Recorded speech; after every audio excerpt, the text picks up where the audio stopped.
Obrigado a Deus por mais esse momento.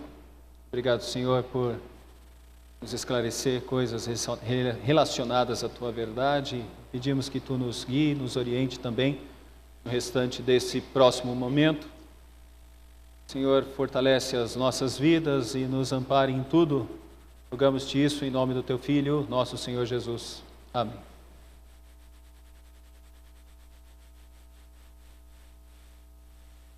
Ok,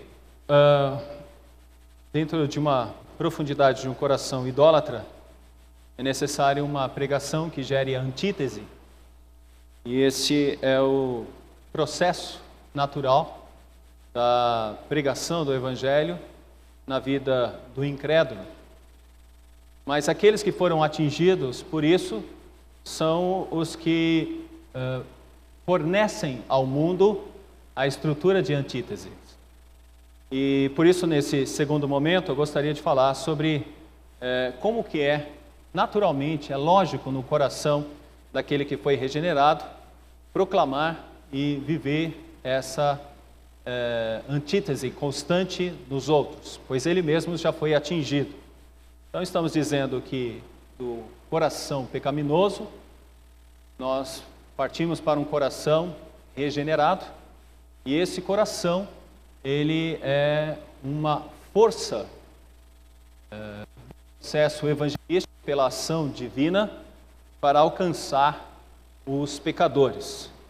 Deus, de maneira poderosa, usou pessoas no passado, tem usado no presente e usará no futuro, para que de maneira eficaz o evangelho dele alcance os corações e transforme as vidas.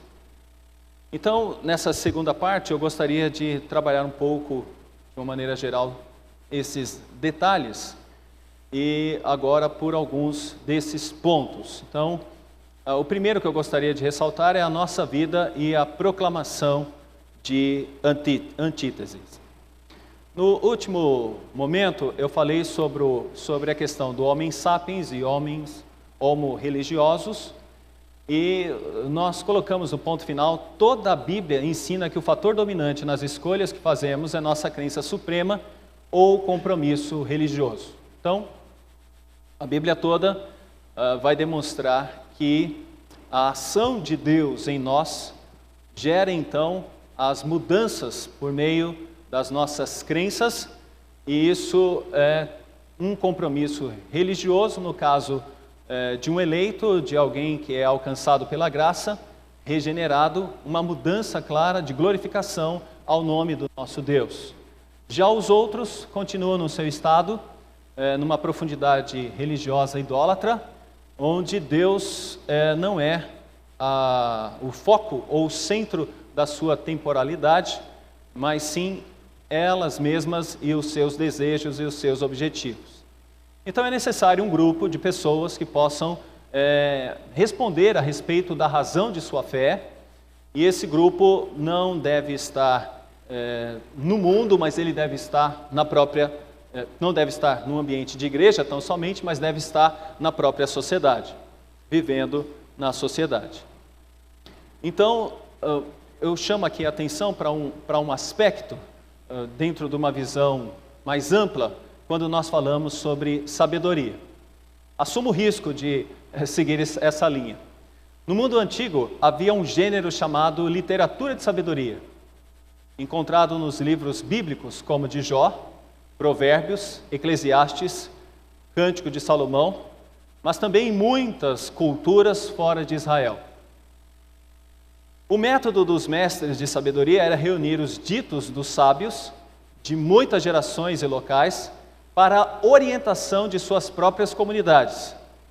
O que distingue a sabedoria em Israel da de outras culturas é a convicção que o temor do Senhor é o princípio da sabedoria. Por que estou trabalhando isso? Porque eu creio que seja útil a alguém que está ligado à filosofia entender que a expressão é amor à sabedoria, ou amigo da sabedoria, oriundo de Pitágoras, quando o rei de Samos disse que ele era sábio. E Pitágoras humildemente falou: não, eu não sou sábio, eu sou apenas um amigo da sabedoria. Filosofia, né? Amigo da sabedoria.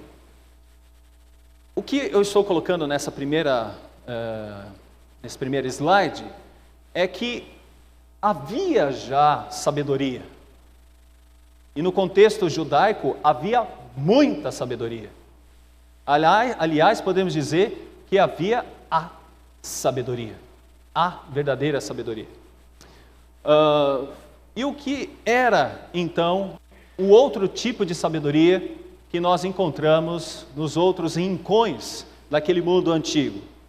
Creio que podemos chamar também de uma espécie de sabedoria, mas não uma sabedoria que está ligada a esse ponto, que é o ponto definidor.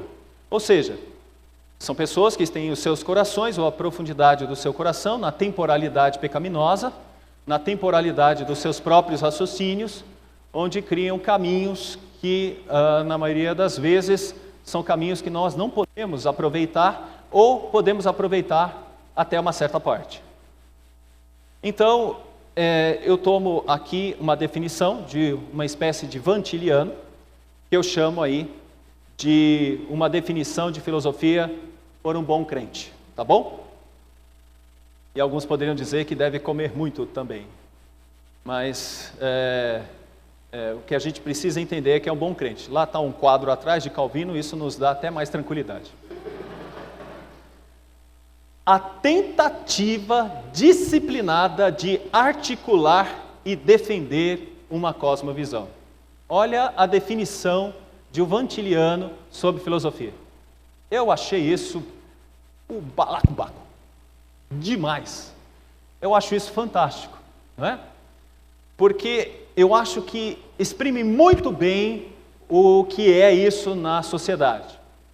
A tentativa disciplinada de articular e defender uma cosmovisão. Isso cabe a todos, inclusive a nós, mas lá fora é muito importante que a gente perceba que eles devem entender isso.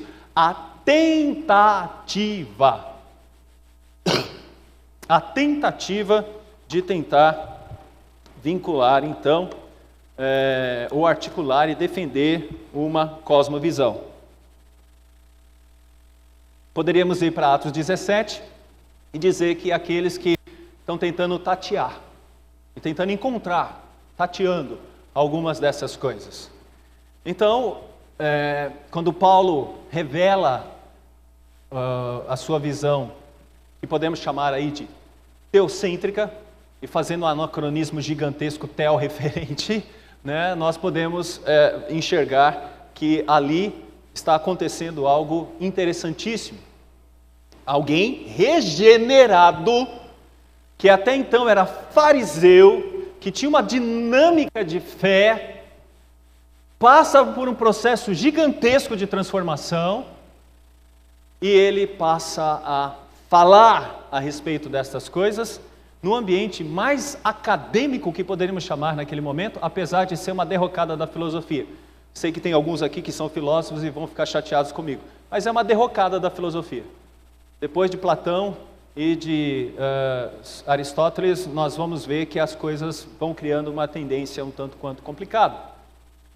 Mas é claro que os estoicos nos chamam muito a atenção, e o primeiro escrito de Calvino é sobre um estoico, Sêneca, e então podemos dizer que há uma salvação na lavoura. Mas o que eu queria trazer para nós é o fato de que um regenerado vai chegar no Areópago e falar com aqueles que dão atenção ao espermologos, que é o próprio Paulo, e vão querer saber sobre o que ele quer dizer, o que ele fala, sobre o que ele diz. E ele vai falar sobre uma série de questões, tendo ponto de contato com os seus pensadores ou alguns poetas da época, e vai chegar na conclusão de que aquelas pessoas deveriam se arrepender, deveriam mudar a sua compreensão ou a sua cosmovisão para enxergar o que estava sendo dito ali naquele momento. E de maneira eficaz vamos ter alguns poucos que vão ouvir isso e vão entender isso. Já outros vão dizer, depois da questão da ressurreição, algo que seria diametralmente contrário a uma visão próxima daquela filosofia. Sobre isso te ouviremos em outro momento. O que acontece é que hoje ainda esses homens devem continuar, ou essas mulheres devem continuar, no que chamamos de uma base canônica triteísta. Como cristãos, nós estamos comprometidos com uma cosmovisão que vem da Bíblia. Deus, o Criador, o mundo com a sua criação, o homem feito à sua imagem, o pecado e suas consequências como nossa situação, a expiação de Cristo como nossa salvação, seu retorno como a consumação de todas as coisas. Ou seja, o temor do Senhor é o princípio da sabedoria, revelam prudência a todos os que o praticam, o seu louvor permanece para sempre. Vou para uma pessoa que estamos utilizando no JMC e tenho gostado muito dele, o Nagel. E olha o que ele diz, e é interessante. Jesus como o Senhor da filosofia. Jesus Cristo é o Senhor da filosofia. De fato, ninguém pode dizer Jesus é o Senhor, a não ser pelo Espírito Santo. 1 Coríntios 12, 3. Olha isso. Estamos vendo aqui alguém entrando numa outra área e alguém dizendo que nesta área Cristo é o Senhor. Eu sei que alguns aqui estudam filosofia em escola secular. Eu espero que vocês estejam dizendo isso lá. Cristo é o Senhor. E Ele é o Senhor da filosofia também. Certamente ninguém pode dizer Jesus Cristo é o Senhor da filosofia com convicção, a não ser pelo Espírito Santo. Uma substancial transformação do homem interior e de suas perspectivas produzidas pelo poder do Pentecostes. E é, sem dúvida, necessária para afirmar o senhorio de Cristo, de modo geral, e o seu senhorio sobre a filosofia em particular. Afirmar o senhorio de Cristo sobre a vida e a filosofia, em outras palavras, é uma função da regeneração, como deve nascer de novo, como a gente vê lá em Nicodemos em João 3. Então, nesse sentido, esse coração, ele é um promovedor do aspecto antitético do mal. Porque nós podemos dizer que vivemos um aspecto antitético da criação em nós, porque fomos criados perfeitos e agora estamos atingidos pelo pecado, então na maioria das vezes podemos transformar algo bom da criação em mal. Por exemplo, quem gosta de chocolate, com certeza deve amar chocolate, mas por certo sentiu uma consciência pesada nesses últimos dias.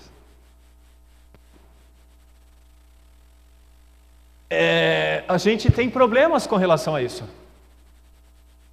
É o fator antitético. Mas é engraçado que agora nós estamos dizendo que pela questão regenerada, nós agora nos tornamos veículos de criar uma visão antitética na sociedade. É assim na filosofia e em toda a vida. Não podemos sair da nossa pele. O melhor que podemos fazer é nos mostrar porque nossa visão de mundo faz sentido para nós e faz sentido para toda a vida. E é claro, temos o direito de sugerir que a visão de mundo de outra pessoa não pode fazer sentido, até mesmo desconstruí-la após o exame. É esse o nosso trabalho.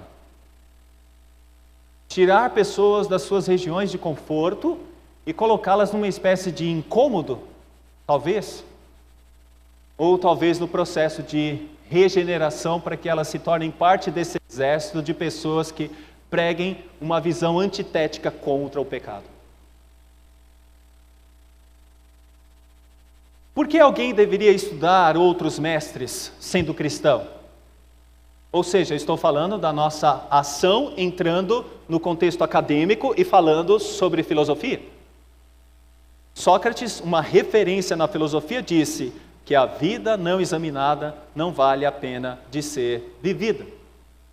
Essa é uma das frases utilizadas por Hermann Dooyeweerd constantemente em seus escritos, e é uma das frases que nós também podemos utilizar, oriunda de alguém que não tem um contato com um ponto de vista teísta ou bíblico. Mas será que esta é uma mentira? Não, pelo contrário, é uma verdade, e ela pode ser utilizada por nós para mostrar para alguém que o que ele pensa, o que ele entende, o que ele compreende como realidade, na verdade, é um problema se não estiver dentro de uma visão referencial ou teorreferente, ou dentro de uma visão bíblica. Então, vamos tornar a questão mais específica. Por que alguém deveria estudar outras mentes, senão a mente de Cristo? É importante que a gente diga que nós utilizamos hoje muito a palavra cosmovisão. E ela vem de Fichte, que foi um dos primeiros a pensar isso no contexto alemão.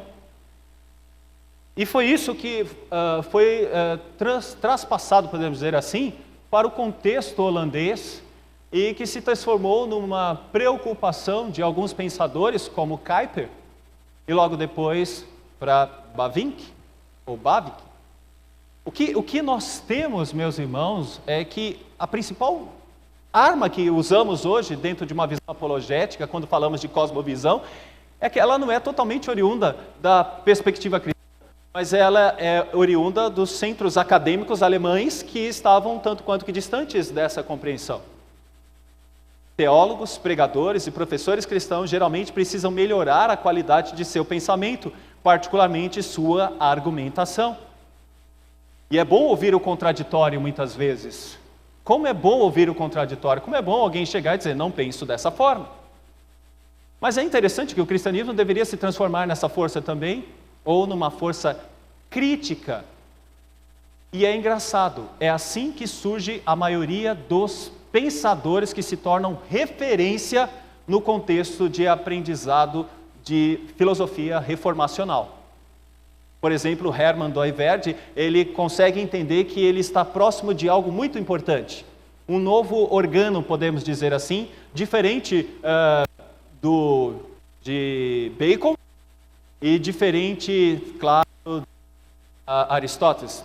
Mesmo Aristóteles não tendo escrevido um organo, mas isso foi organizado depois e se transformou nisso. Ou seja, o que esses homens fizeram? Criaram uma crítica ao pensamento teórico, e nesta crítica estabeleceram bases para uma espécie de debate e de alcance na academia.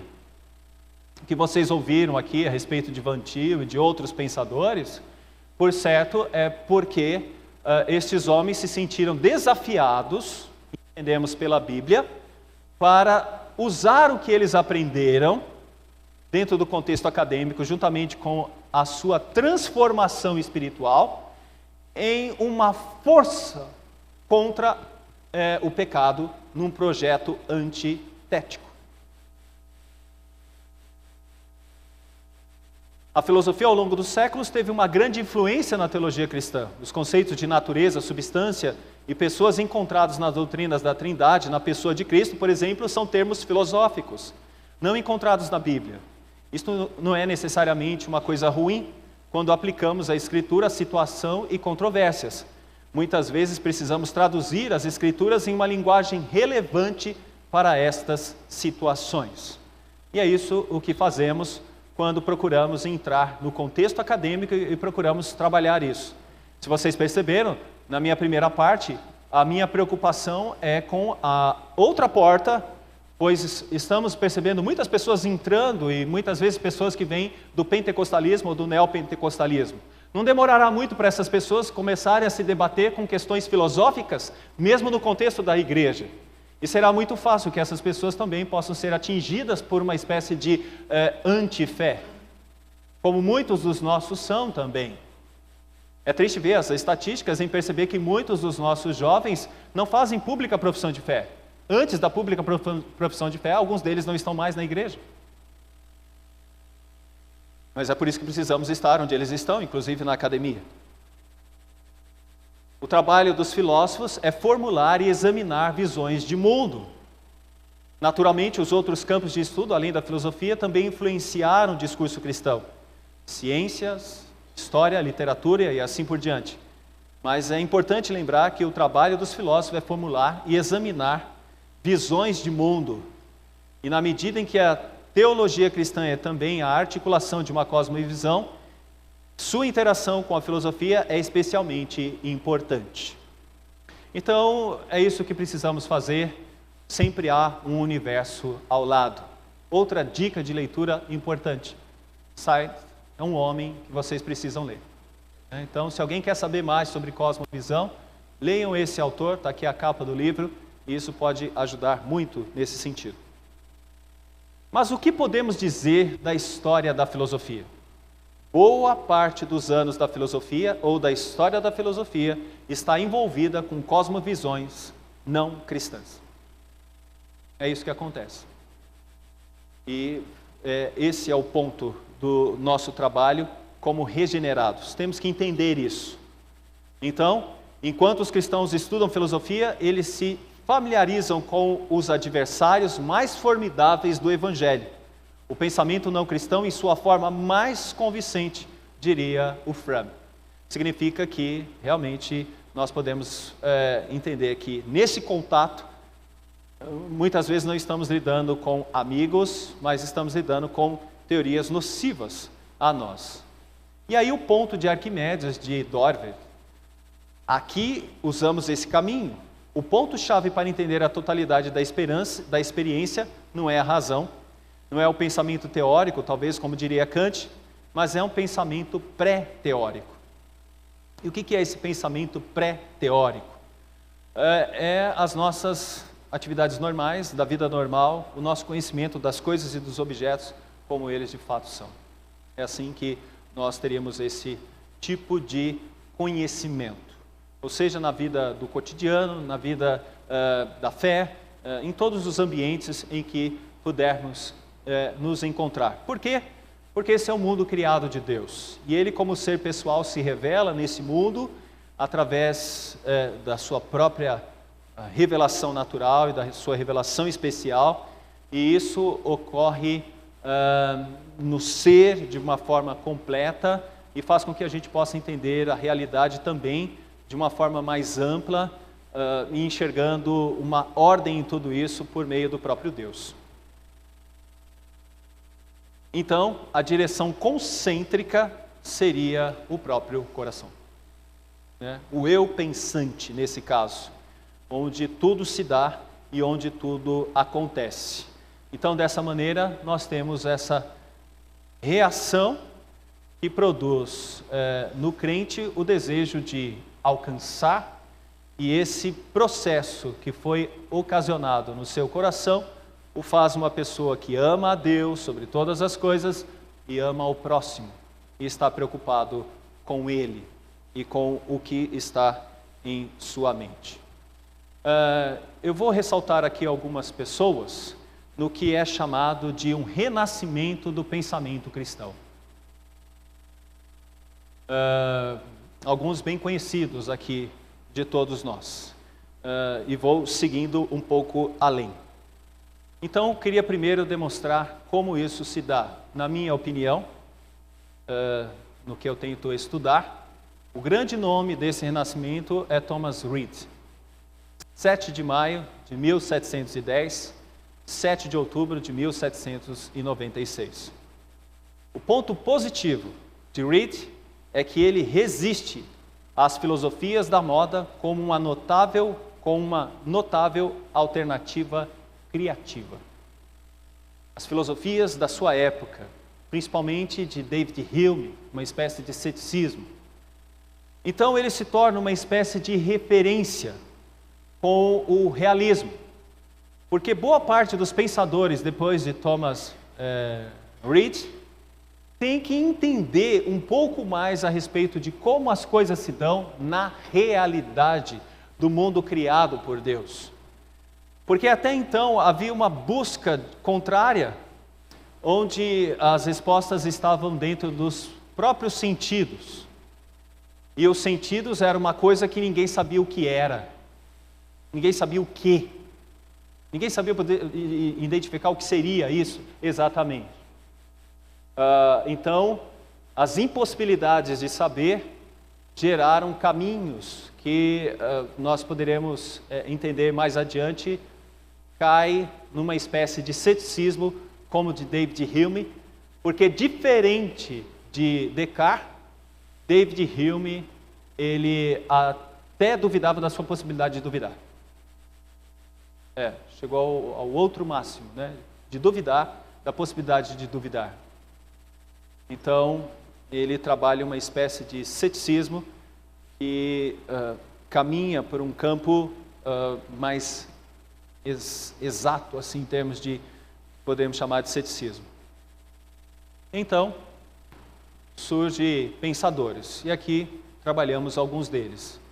Esses são aqueles que vão mudar isso e causar uma mudança nisso, né, dentro de uma visão mais próxima do que chamamos de um realismo. Então, Dooivert, certamente seu trabalho é de grande ajuda para a crítica às idolatrias de uma filosofia autônoma. Esse é um grande ponto na obra do Hermann Dooivert. Se podemos trabalhar esse conceito, podemos trabalhar com Hermann Dooivert, a questão de uma crítica às idolatrias de uma filosofia autônoma. Ele faz questão de trabalhar essas coisas e, como nós dissemos, é uma espécie de visão crítica. E como ele faz isso? Usando um próprio autor que trabalha a crítica, o Kant. Ele utiliza o pensamento de Kant e ele faz com que esse pensamento, transmutado por uma formulação que é chamada de teonômica, possa criar uma diferença, uma mudança na maneira de se compreender a realidade. E essa realidade vem por meio da própria palavra de Deus. Tudo que é fora disso é uma espécie de idolatria.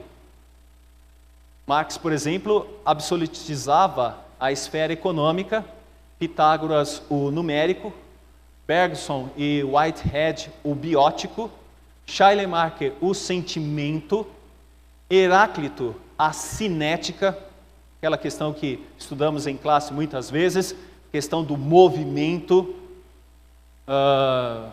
Isso para entrar em contato conosco, ninguém entra no mesmo rio duas vezes, então não podemos conhecer porque as coisas estão em constante mudança. A lógica de Parmênides e assim por diante. Biblicamente falando, estas são idolatrias absolutizando e deificando algo no mundo. E Dooivert procura mostrar que nenhum desses ídolos pode fazer o trabalho do verdadeiro Deus. Ou seja, a busca do homem é tentar encontrar uma solução para os seus problemas, e ele vai tentar fazer isso na sua própria convicção humana, no seu próprio coração. Dooivert faz uma distinção nítida, reminiscente da fenomenologia de Husserl e de Heidegger, entre a experiência pré-teórica, às vezes chamada de ingênua, e o pensamento teórico. O Kant diria que a gente nunca poderia conhecer a coisa em si, o da in sync. Ele já diria o seguinte: porque conhecemos a coisa em si, nós podemos ter formulações teóricas.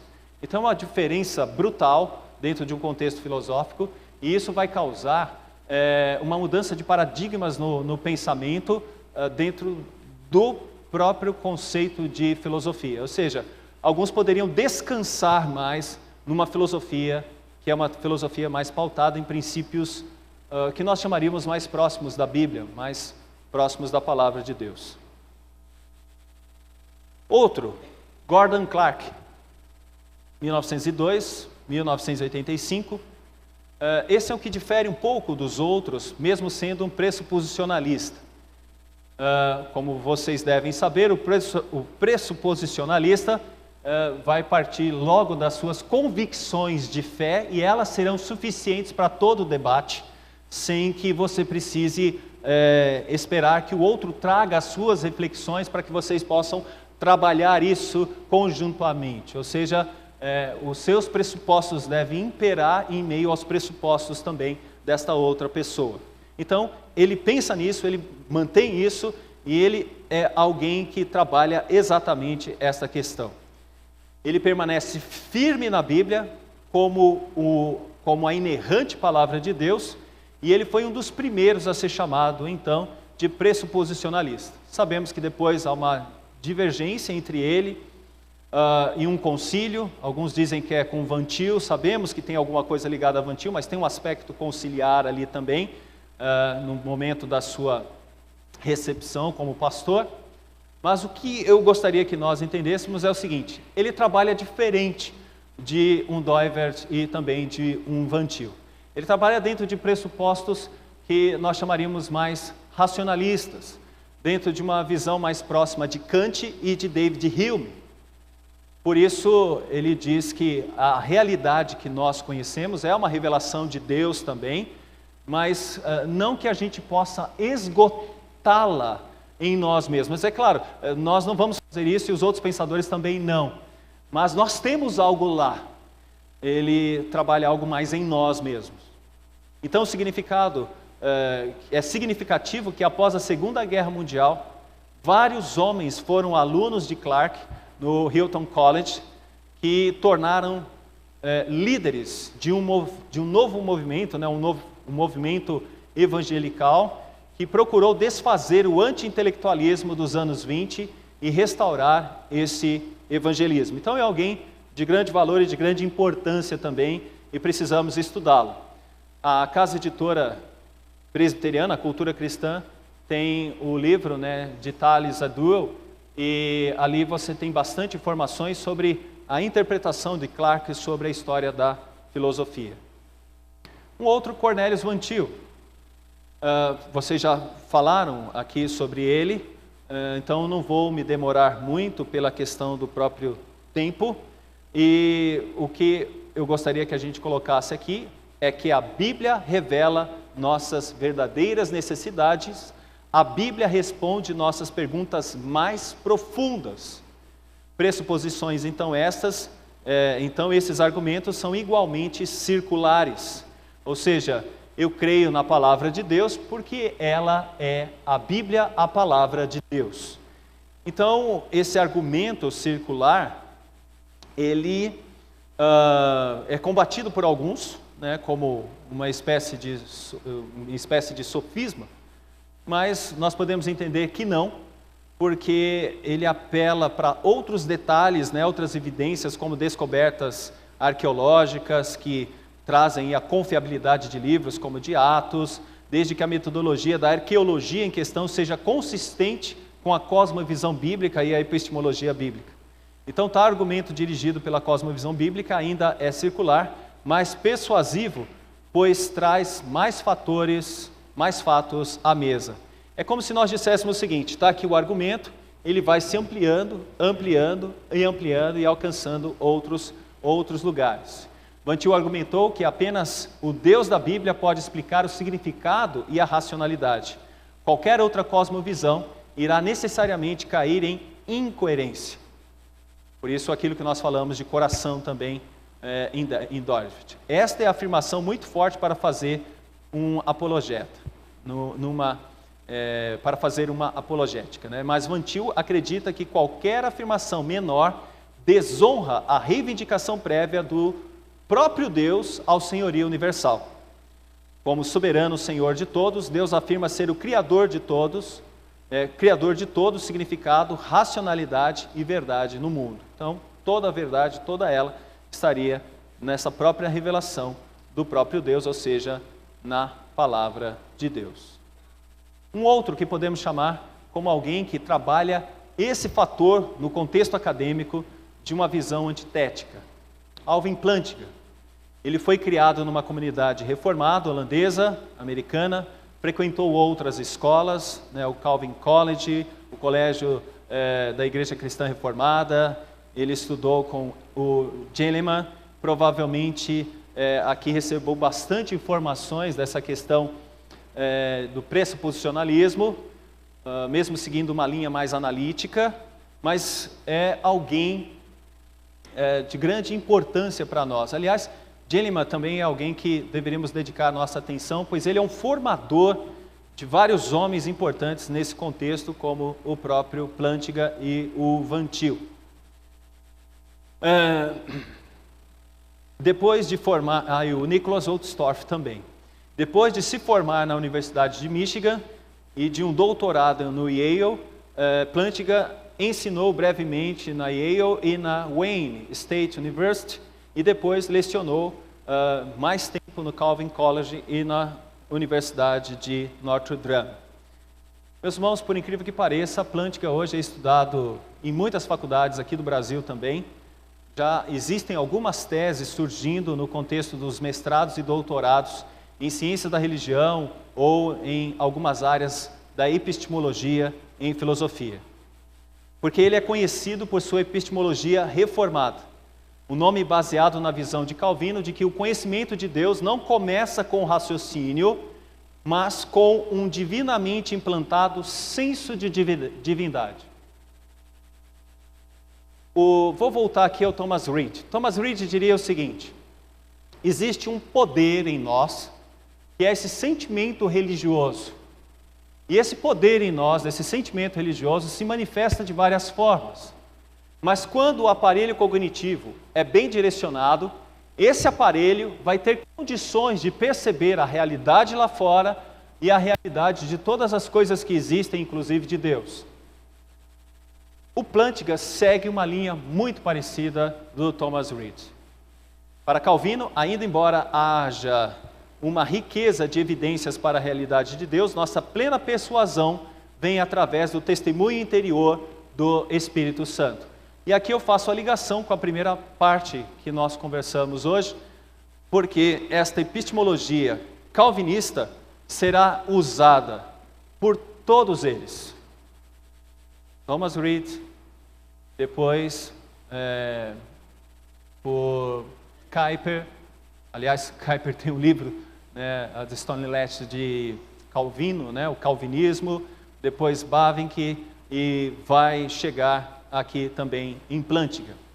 Então, nossa plena persuasão vem através do testemunho interior do Espírito Santo. Ele utiliza uma expressão importante, crenças justificadas ou crenças bases. Ele diz que a crença B é justificada se 4 elementos. As faculdades cognitivas envolvidas na produção de B estão funcionando adequadamente. Eu posso dar um salto, e um salto drástico aqui, exagerado. Mas como que um crente crê quando há uma recuperação das suas capacidades cognitivas dentro da esfera que nós chamamos de fé? Isso somente pela ação do próprio Deus. Mas, em outras áreas também, isso acontece.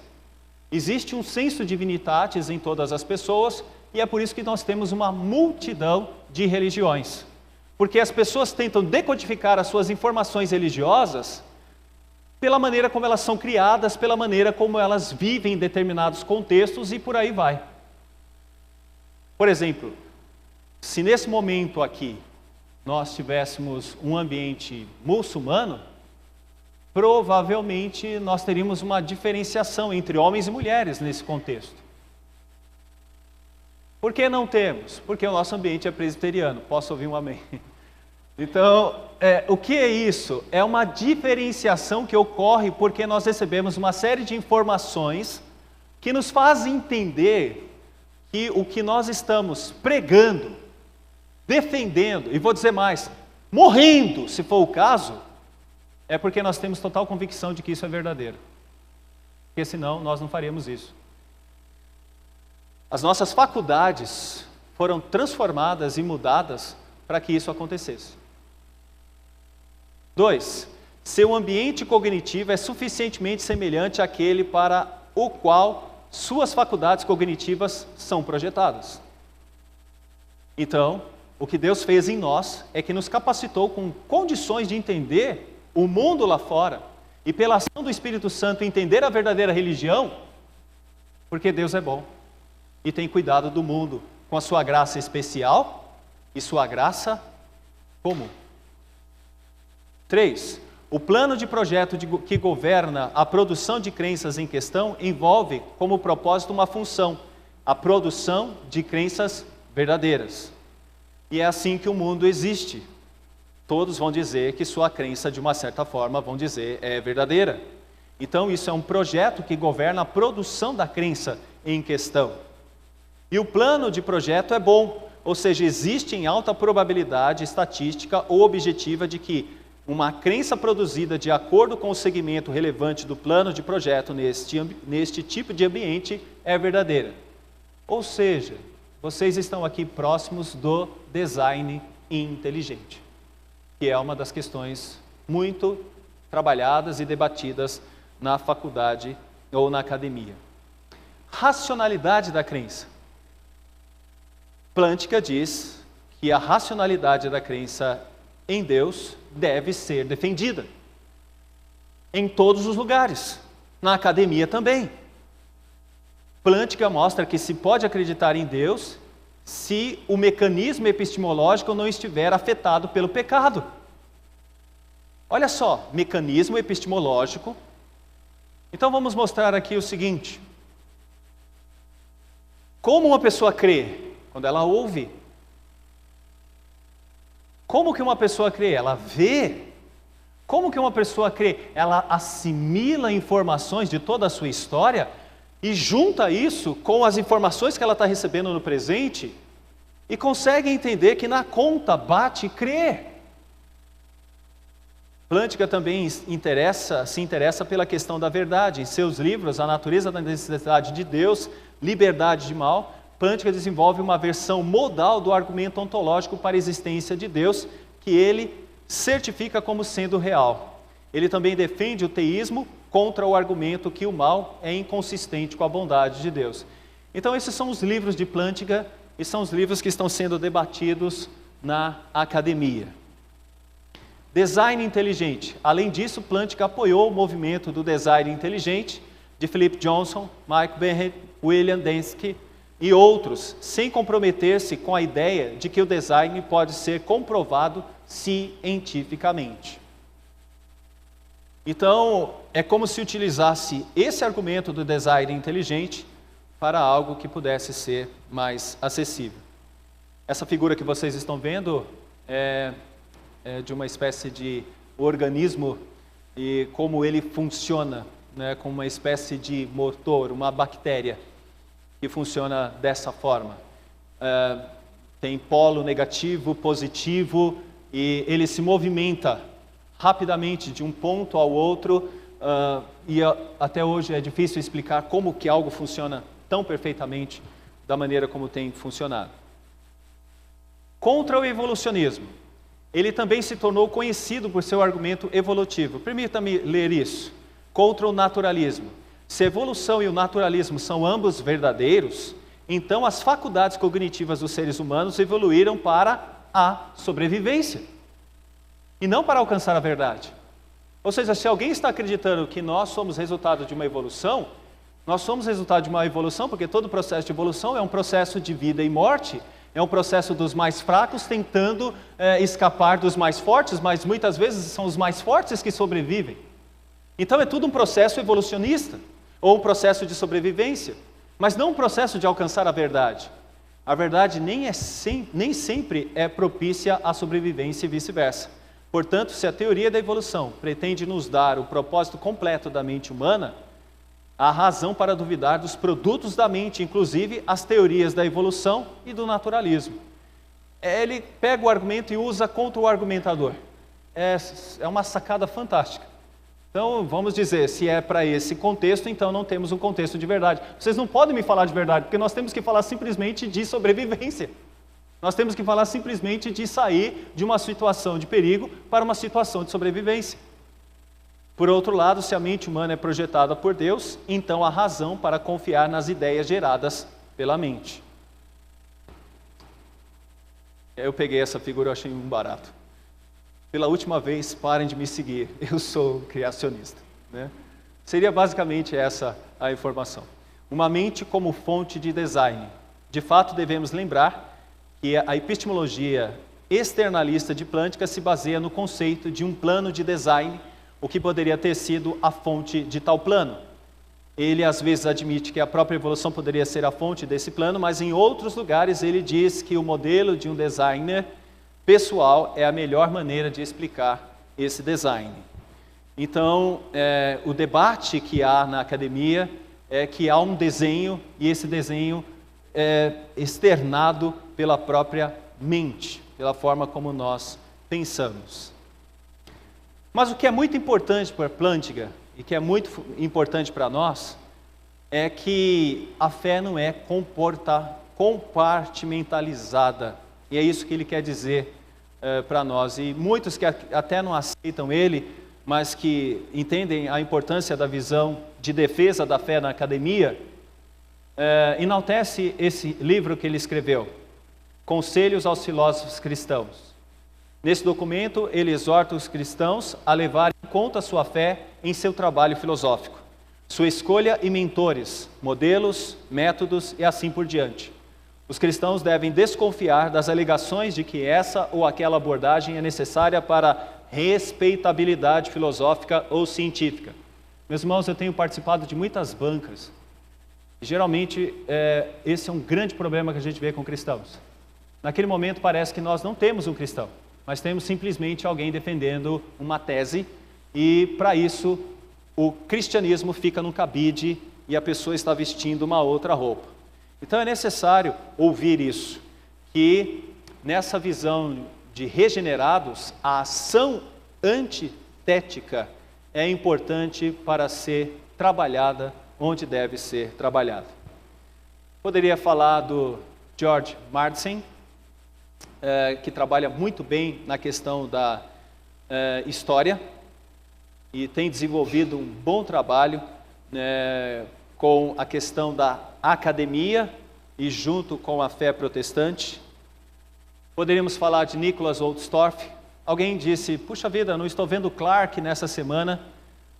Meus irmãos, nós teríamos que ter aqui uma semana só para falar de Clarke, uma semana só para falar de Plantinga, uma semana só para falar de Nicholas Oldstorff, por tudo que eles já produziram e pela gigantesca obra que esses homens apresentam no contexto secular e recebem grande respeitabilidade. Não estou abrindo mão de críticas. Há críticas a todos eles.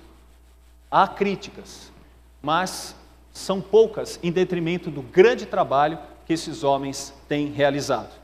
Se alguém quer trabalhar o aspecto antitético, sendo regenerado, é fundamental que haja uma preocupação com esse tipo de estudo.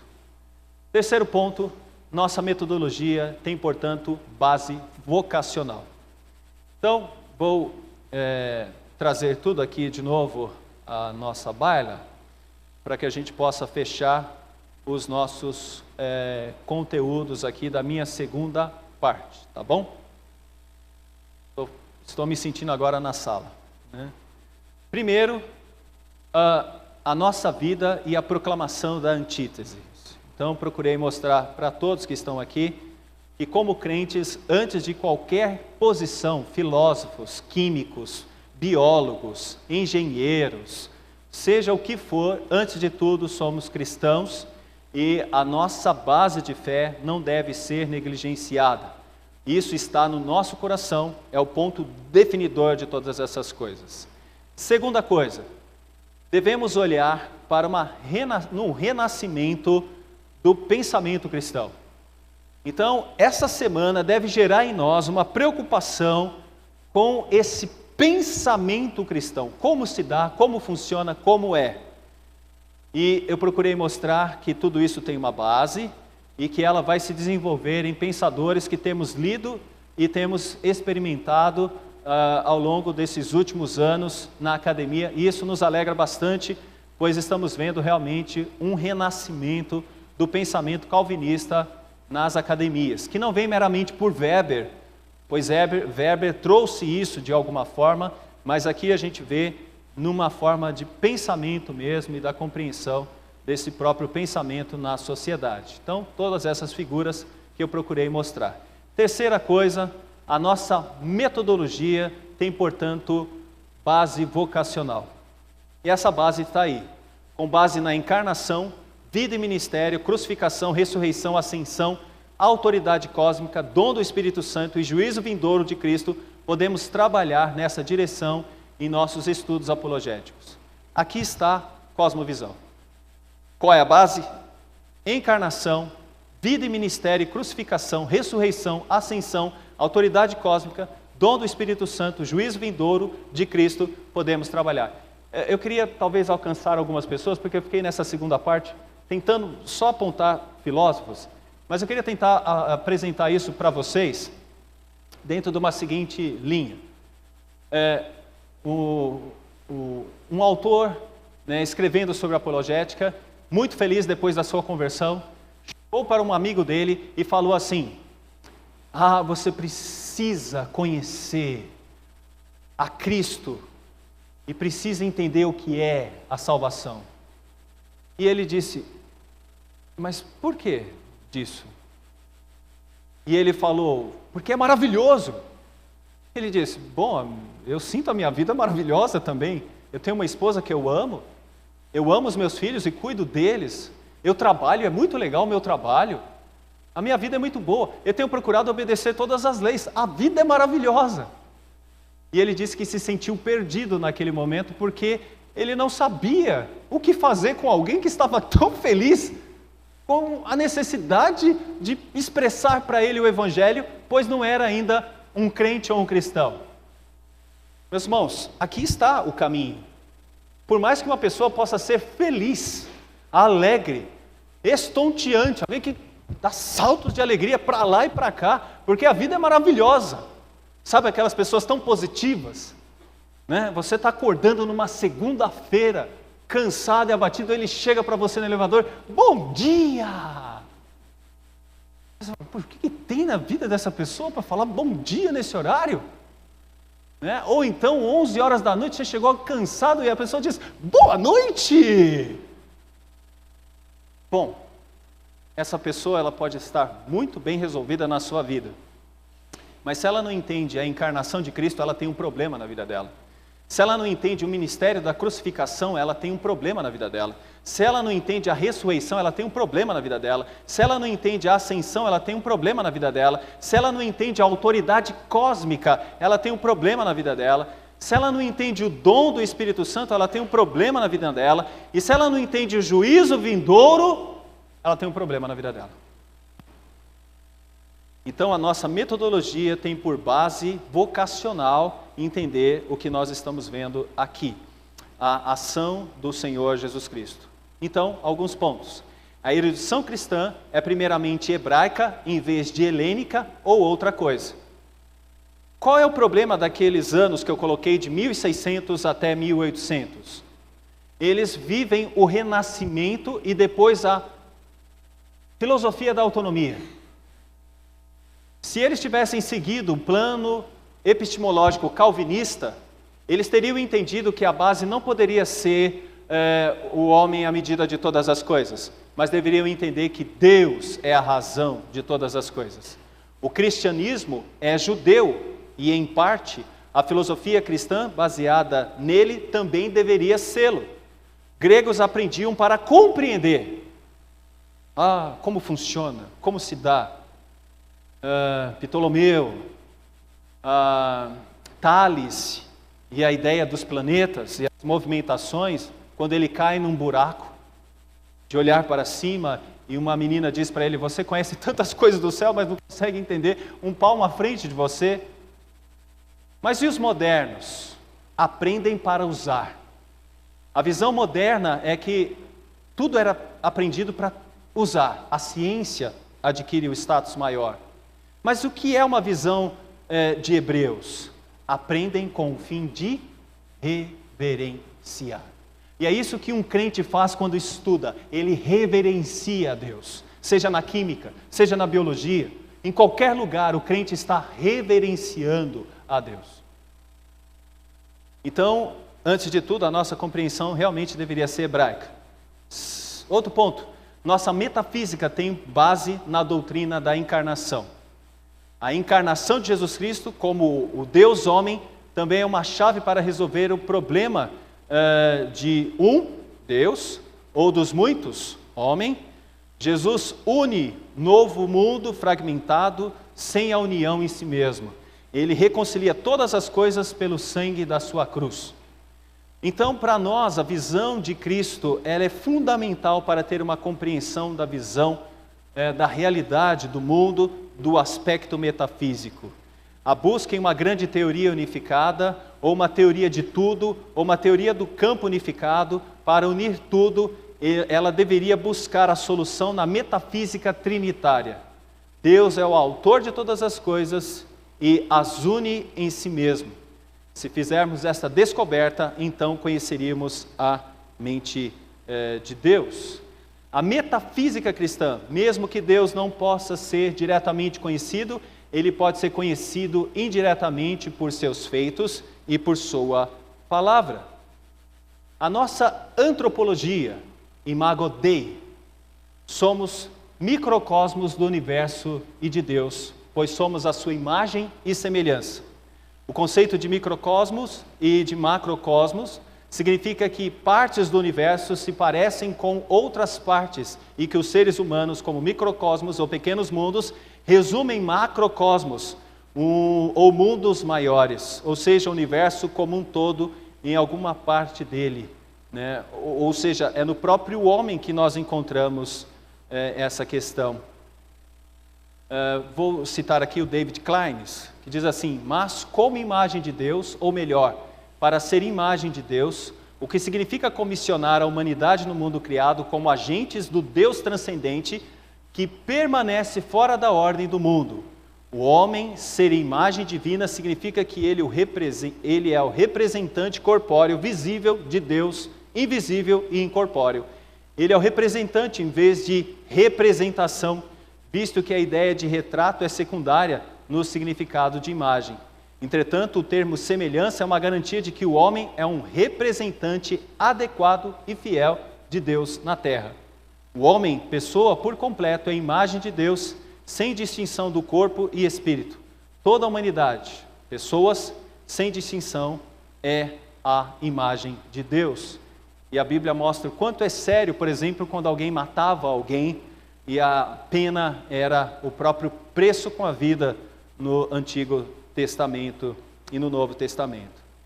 No aspecto de epistemologia, o conhecimento é pessoal, a verdade é uma pessoa, e o conhecimento da verdade significa conhecer uma pessoa e, portanto, é pessoal. O conhecimento é relacional, o conhecimento é pactual. As formas de conhecer não são moralmente neutras, mas moralmente direcionadas. O que isso nos faz entender é que agimos no mundo de realidades e Deus, que é real, como pessoa, está se relacionando conosco e entendemos que isso acontece de forma pactual por meio da palavra. No campo da ética, para nós, lei e graça. A concepção grega e latina, nomos e lex, que significava um código autoritário de dever. A palavra no Antigo Testamento, Torá, inclui muito mais que essas ideias. Por isso que a nossa base é uma base hebraica. É uma base do Antigo Testamento, é claro, ela está no Novo Testamento também, mas é uma base hebraica. Na nossa visão, é diferente da visão de lex e de nomos. No caso de lex e nomos, que era a visão latina, a visão dos gregos, a visão dos romanos, latina, a visão dos gregos, a visão de lei, né, que seria a questão de nomos, seria tão somente como a significação do que deve ser feito. Do que deve ser feito. Mas no contexto bíblico, a expressão é mais forte, é o que deve ser conhecido. Revelação, doutrina, exortação, promessa, pacto. A ideia de lei dentro de uma visão teorreferente ou teonômica, ou numa visão como a de Plântiga, ela é a mesma. É a visão de que é aquilo que deve ser conhecido. É um aspecto de relação, bem próximo de relação.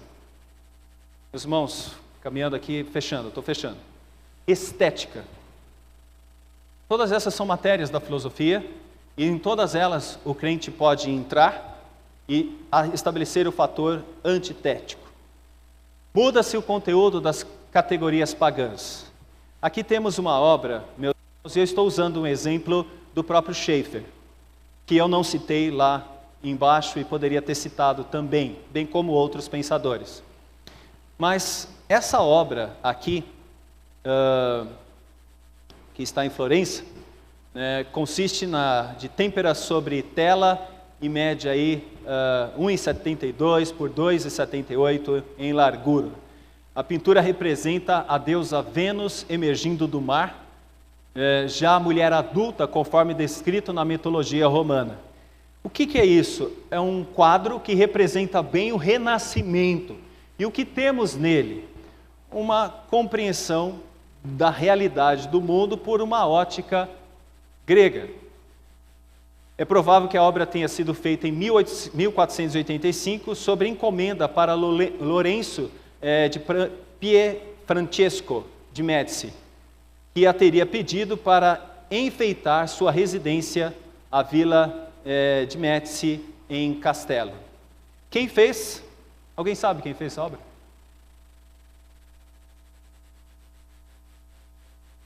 Essa hora é difícil, né? Ainda mais esse momento. Já está quase 10. Sandro Botticelli.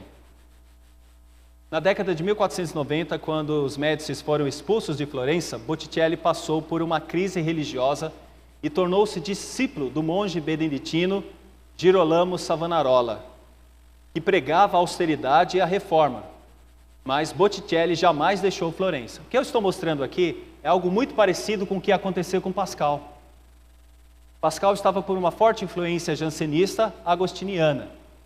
Nesse quadro aqui, nós estamos vendo Botticelli sendo influenciado por alguém que tem perspectivas reformadas. Aliás, é um pré-reformador que nós chamamos de Savonarola. Todos expressam intensa devoção religiosa e representam certo retrocesso no desenvolvimento do seu estilo. Ele faleceu em 17 de maio de 510 e está sepultado na abadia de Ognissanti, em Florença. Mas vamos falar um pouquinho do Savonarola. Em 1495, quando a Florença recusou participar da Santa Liga junto ao Vaticano para se opor à invasão francesa, Savonarola foi convocado a Roma pelo Papa Alexandre VI. Savonarola recusou a convocação e prosseguiu em desafiar o Papa, pregando sobre proibição, declarando Florença uma nova Jerusalém, um novo centro do cristianismo do mundo, e começando uma campanha puritana que é lembrada especialmente em virtude de suas recorrentes fogueiras das vaidades. Em retaliação, o Papa excomungou Savonarola e em maio de 1497 o ameaçou de interdição em Florença. Esse foi o responsável pela mudança da pintura de Sandro Botticelli. Aqui está uma pintura com esse cunho. E nós não estamos entrando aqui meramente no valor da obra, principalmente dos Médicis, que foi de grande valor para a história. Mas nós estamos entrando aqui no porquê da estética. E aí a gente vai encontrar a mudança. Esse é o tipo de obra que a gente vai ver no Sandro Botticelli depois. Obras mais religiosas, de um cunho mais preocupado com o aspecto cultico. O que nós estamos dizendo é o que o Nagel está colocando aqui para nós, encerrando essa parte, depois eu vou para as conclusões. Cantar, tocar, pintar, escrever e assim por diante deveriam falar bem, não apenas de nós, mas também de Deus, que em primeiro lugar nos concedeu a capacidade de fazer arte. Ela deve honrá-lo de maneira expressiva, como nossa criatividade e perícia, manifestando as qualidades divinas. Aprendemos a admirar e a respeitar o Criador por meio das obras imaginativas da criatura, como Paulo diz na doxologia arrematadora de Romanos 11:36. Porque todas as coisas são dele, por ele e para ele, a ele seja a glória eternamente. Amém. Essa é uma área da filosofia muito interessante, que é a área da arte, ou da estética, podemos assim dizer, mas é interessante essa fala do Nagel, quando mostra que um cristão está movido pela glória de Deus para manifestar a sua arte. Eu falo que na parte musical nós estamos engateando. E é muito bom ver alguém como o nosso irmão que canta, né, e louva ao nosso Deus, com músicas que ele mesmo compõe e procura demonstrar critérios claros na sua métrica e na maneira como faz a música, que tem um propósito fundamental que é glorificar a Deus. porque a gente está cansado de ouvir música que a gente vê o homem em primeiro lugar, ou músicas que não falam de Deus e que são cantadas muitas vezes até em ambientes litúrgicos. Então, o que eu estou querendo mostrar com esse terceiro ponto, meus irmãos, é que aqui nós encontramos uma metodologia que tem por base vocacional. E que metodologia é essa? Conversar com o incrédulo, mas mostrar a ele que existe uma maneira diferente de pensar, e ela está baseada nesses pressupostos da própria revelação de Deus e do próprio ser de Deus. Então esse é o grande trabalho na área da educação, na área da biologia, na área da química, na área das ciências exatas, na área das ciências médicas, biológicas, na área das ciências humanas. Todos nós deveríamos caminhar por este caminho e entender que esse é um campo importantíssimo, mas também na nossa vida prática. Conclusões que eu quero ressaltar, eu tenho 9 conclusões e eu não tenho a 10ª, que é o café, porque eu não tenho café, mas tenho os livros, que acho que vão ser apontados aqui. Bom, vou terminar antes das 10. Priorizarmos as disposições da mente hebraica acima da grega. Se eu conseguir passar isso para os irmãos, é uma ideia muito interessante, trabalhada por esses pensadores. Priorizar a disposição da mente hebraica acima da grega. Tomemos cuidado, porque muitas vezes somos tentados a pensar de uma maneira secular e achar com isso que estamos fazendo uma coisa boa. Somos não crentes segunda, terça, quarta, quinta, sexta, sábado, e somos crentes no domingo. A nossa perspectiva hebraica deve estar antes da perspectiva grega. Então ela é revelacional. Devemos manter a ideia da graça comum, sim. Podemos procurar no outro e encontrar no outro algo que chame para o contato. O Alistair McGrath trabalha bem essa informação. 3. Lembrarmos que a graça restaura a natureza. É diferente da visão tomista de que a graça eleva a natureza. Essa é a diferença de um crente para um católico nesse sentido. O crente ele está ciente de que ele é um ser para causar mudanças e transformações na realidade do mundo. Por isso a nossa apologética é uma apologética de transformação e de regeneração. É claro que nós não vamos conseguir fazer isso definitivamente, porque esperamos novos céus e nova terra, mas significa que enquanto estamos aqui, nós temos a condição de evitar que apodreça mais rápido todo o tecido, sal e luz do mundo. 4. Reconhecermos a diferença entre boa estrutura da criação e as suas possíveis direções antitéticas. Nem tudo o que há lá fora, inclusive nos pensadores, é mal. Tem muita coisa boa e devemos dialogar e conversar com eles. Mas quando surgir algo mal, você sabe, tem que saber disso, é o fator antitético neles. Ou seja, o fator antitético no mundo. E o fator antitético gera esses problemas que nós encontramos na realidade atual. 5. Recordarmos a distinção ontológica entre Criador e criação. É importante isso. Se a gente não conseguir fazer essa distinção, nós podemos criar graves riscos para a nossa filosofia ou para qualquer outro tipo de pensamento que nós temos. Ou seja, tudo em nós deve se voltar para a glória de Deus e não ter um sentido em si mesmo. 6. Devemos basear a filosofia cristã no teísmo trinitário canônico. Ou seja, a nossa maneira de pensar, ou cosmovisão, ela é pautada na pessoa do Pai, do Filho, do Espírito Santo e na sua base revelacional, que é a Bíblia. 7. Relembrarmos que a fé é o componente estrutural universal da natureza humana. É a fé que é esse componente estrutural e universal da natureza humana. É só assim que poderemos ver grandes mudanças. Eu poderia entrar aqui com o fator oração, que é fundamental para isso. E 8, a natureza teológica sob constante controle da exposição bíblica da fé. Não é meramente teologia, mas é uma exposição bíblica da fé, porque senão a nossa própria teologia pode estar em risco. E, ponto final, coragem para sermos contraculturais. Meus irmãos, é dentro desse campo que nós percebemos que alguns homens já estão trabalhando, algumas mulheres, como Nancy Pierce, estão trabalhando, mas talvez nós estejamos agora sendo desafiados para tentar fazer alguma diferença também onde nós estamos. Nossa oração, que Deus nos capacite para isso e que toda a honra e toda a glória seja dado a Ele quando estivermos em qualquer ambiente, que possamos desenvolver uma visão apologética, trinitária, canônica.